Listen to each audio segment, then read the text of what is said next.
செகமாயுற்றென் அகவாழ்வில் வைத்த திருமாது கர்ப்பம் உடல் கூறி தேசமாத முற்றி வடிவாய் நிலத்தில் திறமாயளித்த பொருளாகி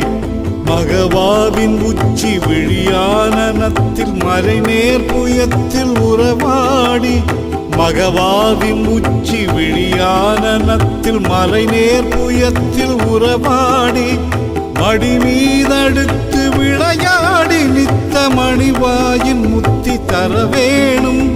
மடி மீதடுத்து விளையாடி நித்த மணிவாயின் முத்தி தர வேணும்